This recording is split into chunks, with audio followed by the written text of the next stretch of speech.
안녕하십니까. 맨눈으로 세상의 흐름 읽어드리는 와이타임스 정세 분석의 주부길입니다. 아나무인의 중국 외교가 곳곳에서 파열음을 내고 있습니다. 아예 반중을 선언하면서 맞짱을 뜨는 국가들이 생겨나는가 하면 더 이상 중국에 끌려다니지 않겠다라고 선포하는 국가들까지 나타나고 있습니다. 이런 일들은 중국의 외교 전략이 엄청난 파열음을 일으키고 있고요. 자칫 중국에게 부메랑이 돼가지고 심각한 타격을 줄 가능성까지 점쳐집니다. AP통신 그리고 로이터 통신들의 이런 외신들은 9일 이런 보도를 했습니다. 고타바야 라자팍사 스리랑카 대통령이 자국을 방문한 왕이 중국 외교부장에게 코로나19의 직면에 발생한 경제 위기에 대한 해결책으로 1대1로로 인한 부채를 재조정해달라고 요구했다. 이렇게 보도를 한 겁니다. 그동안 중국 시진핑 주석의 이 세계 패권 야망이 담긴 이 1대1로가 개발도상국들을 채무의 늪으로 빠뜨리고 있고, 이를 계기로 해서 해당 국가들을 사실상 중국의 속국으로 삼으려 한다는 그런 비판이 제기되어 왔었죠. 그런데 이번에 스리랑카가 노골적으로 중국에 대해서 1대1로로 인해진 빚을 다 못 갚겠으니까 채무 조정을 해달라고 요구를 하고 나선 겁니다.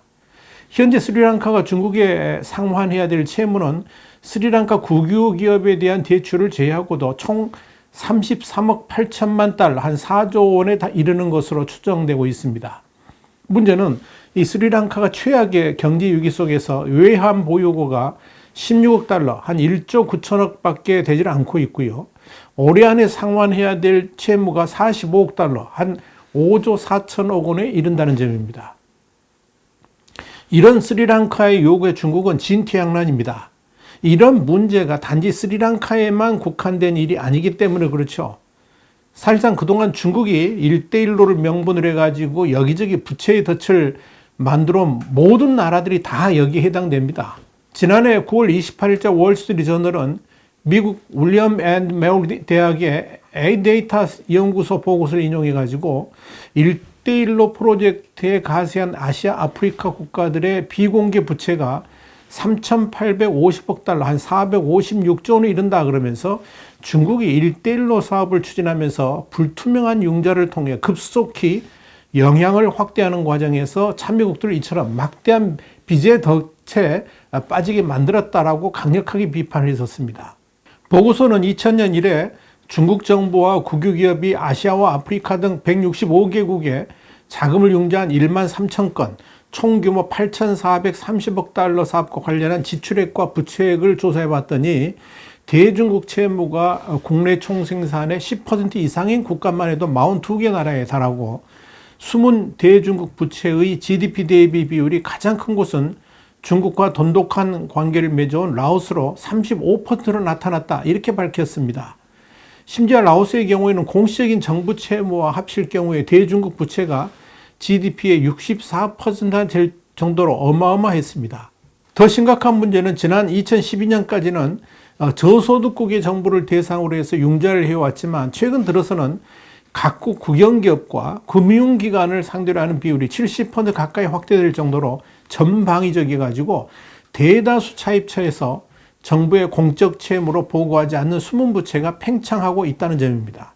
자, 그러다 보니까 중국으로부터 돈을 빌리는 국가들이 재정 관리와 통제를 제대로 할 수 없게 되면서 이 해당 채무국들이 진짜 어려운 상황으로 몰리고 있습니다. 스리랑카도 바로 이런 케이스에 해당됩니다. 문제는 중국이 이 스리랑카의 부채 탕감 요구를 들어줄 수도 없고, 그렇다고 마냥 외면할 수도 없다는 데 있습니다. 만약 중국이 부채 탕감을 해주지 않는다 그러면 스리랑카는 외교적으로 중국에 반발하면서 또 다른 부작용을 일으킬 수 있고요. 그렇다고 스리랑카 요구를 수행해 주게 되면 이미 1대1로 인해서 엄청난 부채에 허덕이는 모든 나라들이 다 중국의 스리랑카와 같은 부채 탕감 요구를 해달라고 요구할 것이기 때문에 이러지도 저러지도 못하는 상황으로 몰려가고 있다. 이렇게 보시면 되겠습니다. 그렇다고 부채를 제대로 이행하지 못한다 그래가지고 중국이 강압적 외교에 나설 수도 없을 겁니다. 그렇게 되면 이 중국의 1대1로에 담긴 외교적 노림수가 공공연하게 드러나면서 전 세계로부터 손가락질을 당할 수 있기 때문에 그렇습니다. 자, 그런데 말입니다. 여기에 유럽의 소국인 이 리투아니아로부터 촉발된 반중 외교는 일파만파 확산되고 있어서 중국 외교가 그야말로 곤혹스러운 입장에 처해 있습니다. 지난 4일 대만이 이 중국의 경제 보복성 조치로 해상에서 갈 곳을 잃고 표류 중인 리투아니아산 럼주 2400병을 전량 사기로 해가지고 화제가 됐습니다. 이 리투아니아 주류 업체인 MB그룹의 럼주가 당초 작년 12월 29일 중국 항구에 도착할 예정이었는데 이 중국 세관이 리투아니아의 반중 움직임에 무역 보복을 가하면서 중국의 항구에 입항조차 못하고 표류를 하고 있으니까 대만 정부 산하 공기업인 대만담배주류 TTL이 즉각 구매를 결정해버린 겁니다. 대만담배주류는 해당 럼주 제품이 이달 상순 대만에 도착해서 출시될 것이라 그러면서 이술로 건배를 할 때 리투아니아가 우리를 도우니 우리는 리투아니아를 돕는다, 이런 뜻으로 리팅워, 워팅리 이렇게 외치자라고 제안을 했습니다. 중국어로 리투아니아를 리타오안이라고 부르고 있습니다. 대만은 이와 별개로 중국과의 갈등으로 어려움을 겪는 리투아니아를 위해서 2억 달러, 한 2,400억 원 규모의 펀드를 조성하기로 했습니다. 로이터 통신이 5일 보도한 바에 따르면 이 리투아니아 주재 대만 대표부를 이끄는 에릭 황은 이날 온라인 기자회견에서 리투아니아 산업에 투자하고 양국 무역을 활성화하기 위해서 2억 달러 규모의 펀드를 조성할 것이다, 그렇게 말한 겁니다. 그러면서 이 펀드는 대만 국가발전기금으로 설립되고 중앙은행의 지원을 받게 될 것이다, 이렇게 말을 했습니다. 그는 이어서 우선순위는 반도체, 레이저, 생명공학 분야가 될 것이라 그러면서 대만은 리투아니아 기업을 대만 공급망에 연계하는 방안을 모색할 것이고 리투아니아 레이저 산업과 대만 반도체 산업을 접목할 가능성도 있다라고 덧붙였습니다. 사실 리투아니아가 이렇게 완전한 반중 국가로 전환하게 된 데는 중국의 전랑 외교가 빌미를 제공했다, 이렇게 봐도 과언이 아닐 겁니다. 특히 이 중국의 외교 당국자들이 리투아니아를 향해서 내뱉은 말들은 리투아니아가 아닌 제3국이 듣기에도 거북스러울 정도입니다. 지난해 11월 취홍젠 중국 국제문제연구원 유럽 연구소장은 리투아니아를 가리켜서 짓똥 하나가 요리를 다 망치게 놔두지 않겠다라고 말했고, 중국 관영 매체들도 인구 280만 명이 불과한 리투아니아를 코끼리에 도전하는 쥐, 파리 이런 식으로 비유를 하면서 격하게 공격을 한 바 있습니다. 중국이 호주하고 갈등을 겪을 때 중국의 관영 언론인 황구시보의 후시진 편집장이 호주는 중국의 신발 밑에 붙은 씹던 껌이라고 표현했던 그 일을 연상케 합니다. 자, 이런 중국의 공격적 외교는 이를 바라보는 주변의 유럽 국가들까지 분노하게 만들었습니다. 한마디로 유럽의 중국에 대한 인내심이 바닥을 드러내게 만들어버렸다는 이야기입니다. 오직 중국이 갖고 있는 경제적 힘을 바탕으로 횡포를 부려왔는데 유럽 사회가 이런 중국의 오만함에 대해서 더 이상 좌시하지 않겠다, 이런 결단을 내리게 만들었다는 이야기입니다. 그래서 지금 유럽과 중국과의 관계는 지난 1981년 네덜란드가 잠수함을 대만에 수출하면서 중국과 외교적 냉각기를 가졌던 그때 이후에 가장 심각한 위기에 처했다, 이런 평가가 나옵니다. 여기에 미국이 주도하는 중국 중심의 공급망 재편 움직임으로 인해 가지고 중국의 우월적 지위가 상실할 가능성이 갈수록 높아짐에 따라서 중국의 위세도 예전 같지 않을 것이라는 전망이 나옵니다. 이건 당연히 중국의 오만한 외교가 더 이상 통하지 않는다는 것이기 때문에 더욱더 유럽 사회가 중국을 바라보는 눈이 차가워지고 있다는 것을 의미하는 겁니다. 이런 움직임은 이미 리투아니아 주변의 국가들은 물론이고 이제 체코까지도 전이되고 있습니다. 지난해 12월 17일 중도 우파 중심의 새로운 정부, 그러니까 페트르 피알라 신임 총리가 이끄는 새 정부가 출범을 했는데요. 이 체코의 새 정부는 친중 노선을 걸어왔던 밀로시 제만 대통령과는 다르게 인권을 중시한 외교를 펼칠 것이다 라고 선언을 했습니다. 그러면서 이 중국과 러시아에 대해서 강경한 외교를 펼칠 것임을 시사한 겁니다. 특히 새로운 체코 정부에서 가장 눈에 띄는 것은 대만과의 새로운 관계 설정입니다. 얀 리파프스키 신임 외무장관은 취임 전이었던 작년 10월 말에 체코를 방문했던 이 대만 우자우세 외교부 장관을 만난 바 있습니다. 근데 그 자리에서 대만은 체코의 중요한 경제 파트너이고 중국보다 훨씬 중요하다라고 밝힌 바 있습니다. 그렇기 때문에 그의 행보에 관심이 쏠려 있는 겁니다. 특히 당시 우자우세 장관의 체코 방문 자체가 체코 당국의 요청에 의한 것이었고 또 밀로시 비스토로칠 상원 의장으로부터 대만 체코 양국 관계 개선에 공로한 기여로 국제 기빈이라는 휴장을 받은 바 있다는 점을 주목할 필요가 있을 겁니다. 이건 체코와 대만 간의 관계가 미롤 단계로 접어들 것임을 보여주는 그런 내용입니다. 리파브스키 신임 외무부 장관은 리투아니아에 대해서도 대단히 우호적입니다.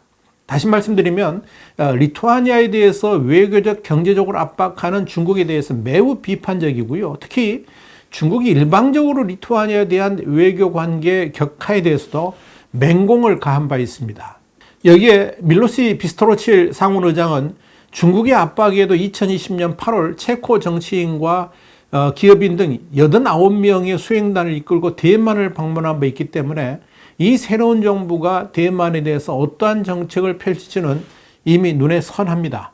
지금 예상으로는 체코 정부가 리투아니아의 뒤를 이어서 일단 시진핑 주석이 동유럽 국가들을 중심으로 만들었던 협의체죠. 17+1을 공식적으로 탈퇴할 가능성이 있고요. 또 리투아니아하고 같은 대만이라는 국호를 직접 넣은 무역대표부 개설을 시도할 것으로 보입니다. 이렇게 리투아니아에 이어서 체코까지 본격적으로 친대만 행보를 보이게 된다면 유럽 사회의 반중국 흐름 역시 빨라질 것이고 그 강도도 더해질 것으로 보이기 때문에 귀추가 주목되는 겁니다.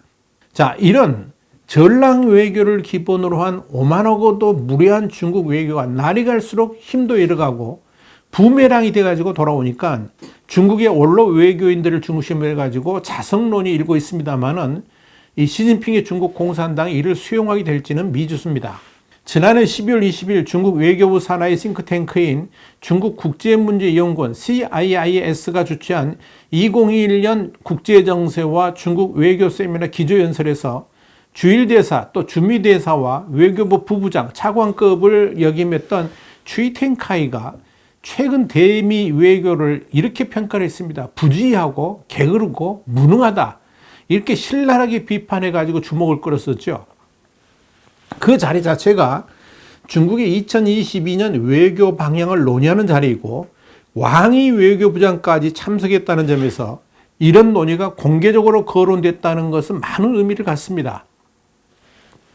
추이전 대사는 이날 원칙상 준비 안 된 전쟁은 하지 않으며 적을 파악하지 못한 전쟁은 싸우지 않고 화풀이 싸움은 하지 않고 소모전은 하지 않는다. 그러면서 인민의 모든 이익은 어렵게 얻은 것인데 우리 자신의 부주의, 게으름, 무능 때문에 손해를 입어서는 절대 안 된다. 이렇게 역설한 겁니다.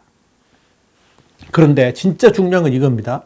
추이전 대사의 발언이 외부로 공개되는 과정을 보면 굉장히 흥미롭습니다. 우선 추이 대사의 이번 발언 자체가 왕이 외교부장이 미국이 중국에 대항하겠다면 두렵지 않다. 끝까지 가겠다. 그러면서 강성 기조 연설이 이어 나왔다는 점. 그리고 세미나 당일 이 추이전 대사의 발언이 보도 금지로 묶이면서 밖으로 흘러나오지 않았다가 이후에 음성 파일 형태로 음성적으로 이 베이징 외교가에 퍼졌다는 점. 그리고 세미나 나흘 뒤인 24일 돌연 중국 국제문제연구소가 이 홈페이지에 발언 전문을 공개했다는 점. 그러면서 중국과 홍콩 매체가 일대의 대서특필하면서 대중에 알려졌다는 점들이 매우 심상치 않게 느껴집니다. 이런 과정에는 중국 당국의 판단이 작용했을 것으로 보인다는 점에서 과연 중국 외교의 방향이 달라질 것인가에 대해서 관심을 갖게 만듭니다. 앞으로 우리 와이타임스 계속 주시하면서 여러분께 전해드리도록 하겠습니다. 와이타임 정세 분석이었습니다. 다음 시간에 다시 뵙겠습니다. 감사합니다.